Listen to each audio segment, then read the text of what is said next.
estos minutos voy a estar charlando con ustedes sobre la vida de Belgrano entre los años 1812 y 1816. Ese fue un periodo muy importante para su vida como líder revolucionario, obviamente también para la revolución y también para la memoria que como sociedad tenemos del proceso revolucionario.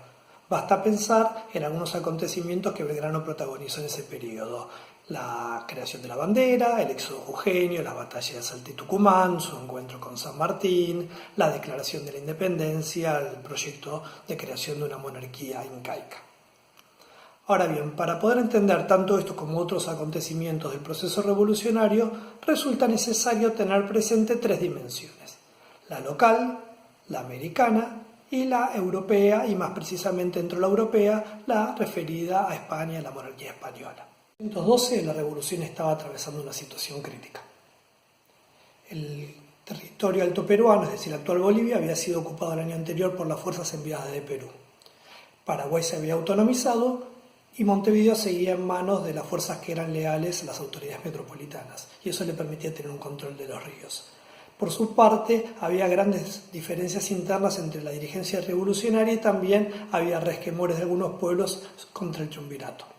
Fue en ese marco que Belgrano fue designado comandante del Ejército Auxiliar del Perú, es decir, el Ejército del Norte. Y ahí tuvo que mostrar un gran temple y una gran capacidad de liderazgo y organización, ya que tenía que organizar un ejército desmoralizado y en el cual estaba siendo afectado por las diferencias internas, pero también tenía que superar dificultades personales, tanto sus enfermedades como su falta de conocimientos estrictamente militares. Las dificultades para presentar batalla ante el enemigo que venía desde el Alto Perú lo inspiró a llevar adelante el episodio que es conocido como el éxodo jujeño, en el cual mostró una gran capacidad de liderazgo, ya que de algún modo obligó a buena parte de la población a que dejara sus tierras y sus casas y lo acompañaran junto al ejército. Al llegar a Tucumán se encontró con que había condiciones favorables para presentar batalla por el apoyo de la población y por tener mayores recursos, y esto lo incitó a dejar de lado las directivas que tenía del triunvirato para retroceder hasta Córdoba, y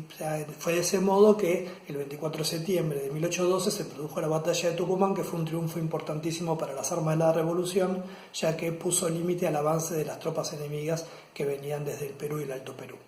Tanto es así que implicó también una nueva ofensiva hacia el norte, que se vio primero en la batalla de Salta en febrero de 1813 y posteriormente en un inicio de ocupación del Alto Perú. Las derrotas de Vilcapugio de Ayohuma y la pérdida del Alto Perú implicaron para Belgrano también la pérdida de su comandancia en el Ejército Auxiliar del Perú, que fue reemplazado por San Martín, en quien el propio Belgrano reconoció una mayor capacidad de liderazgo y de conocimientos militares para llevar a cabo esa tarea. Implicó también que regresara a Buenos Aires, y en donde encontraría una nueva misión, luego de haber superado un proceso por sus derrotas que quedó en la nada. Antes de asumir esas tareas también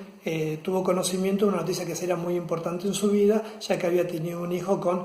María Josefa Ezcurra, aunque ninguno de los dos lo criarían, sino que lo criaría la hermana de ella, Encarnación Ezcurra, junto a su esposo Juan Manuel de Rosas, que cuando sería mayor conocería su historia y la historia de su padre, y tomaría el nombre completo y se llamaría Pedro Rosas y Belgrano. Al llegar a Buenos Aires también se habían producido otros cambios importantes a nivel político, tanto a nivel local como internacional. A nivel local, el triunvirato había sido reemplazado por el directorio, y a nivel internacional, Fernando VII había recuperado el trono, a su vez que Napoleón había sufrido una derrota y había sido expulsado de España. Esto implicaba que la política revolucionaria buscara reorientarse en el plano internacional, y fue por eso que Belgrano fue enviado a Europa en una misión junto con Bernardino Rivadavia, que tenía distintas alternativas que iban de la posibilidad de llegar a algún acuerdo con la monarquía española a la posibilidad de coronar a algún miembro de la Casa Real.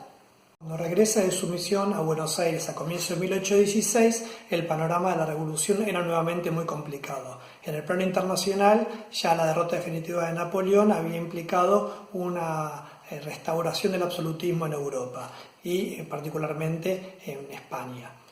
Por otro lado, en el Río de la Plata no solo estaba dividida la dirigencia revolucionaria, sino que se había constituido un centro de poder revolucionario alternativo en el litoral liderado por Artigas. ante ese panorama tan conflictivo, la revolución, la dirigencia revolucionaria había planteado que era necesario declarar sí o sí la independencia, impulsado por figuras, por ejemplo, como San Martín, Martín Miguel de Güemes y el propio Belgrano, que había sido designado comandante del ejército asentado en Rosario, es decir, que tenía que buscar un control sobre el litoral. En esa condición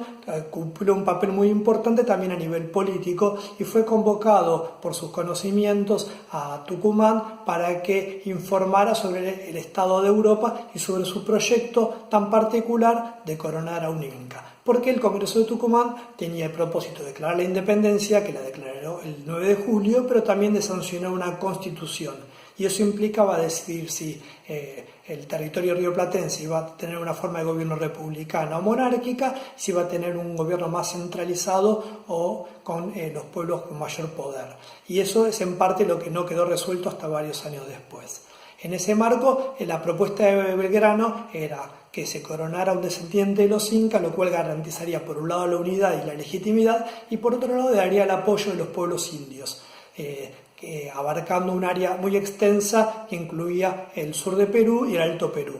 En esto, como se ve, importaban tanto las razones de índole pragmática, pero también la ideológica, porque a lo largo de toda su trayectoria Belgrano mostró, al igual que otros dirigentes revolucionarios, un genuino interés por el bienestar y por la integración de los pueblos originarios en un proyecto político común.